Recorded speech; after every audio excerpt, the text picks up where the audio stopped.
첫째, 공스테이를 하게 되면 국민들에게 정신적인 충격을 안겨주게 됩니다. 과거 일제는 우리 민족의 정기를 해치기 위해 창경궁에 동물원과 식물원을 짓는 등의 만행을 저질렀습니다.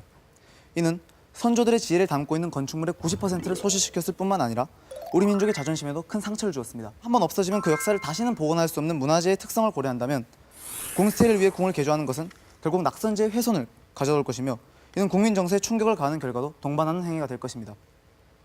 둘째, 공스테이 사업의 규모가 커졌을 때 과연 문화재청에서 이를 컨트롤할 수 있을까? 이런 문제가 존재한다는 것입니다. 현재 문화재청은 이 사업의 추진을 위해 가칭 K-헤리테지인이라는 그런 브랜드를 만들려고 합니다. 이는 창덕 공스테이를 포석으로 궁 개방을 확대시켜 나가겠다는 의지로 보여집니다.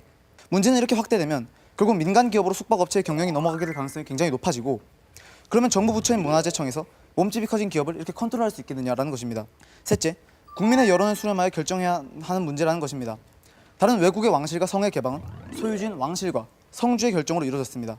하지만 창덕궁의 소유주는 대한민국 정부, 다시 말하자면 우리 국민입니다. 결국 국민의 의견이라고 할 수 있는 여론의 동의가 있은 후에 논의를 해야 한다는 것입니다. 물론 공스테이를 통해서 재정적인 이익을 볼 수 있지 않느냐, 이렇게 생각할 수도 있습니다. 하지만 외국과 우리의 상황은 다릅니다. 외국 국가들과 왕실이 공스테이를 하는 것은 대다수가 부채가 많아 유지하기 힘들 정도에 이르렀기 때문입니다.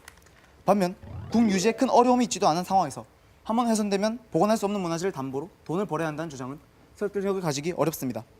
개조 과정에서 우리 문화재를 훼손하고 국민들에겐 정신적인 충격을 주며 관리에 대한 리스크까지 가지고 있으며 국민의 여론조차도 수렴하지 못하고 있는 공스테이는 문제가 많습니다.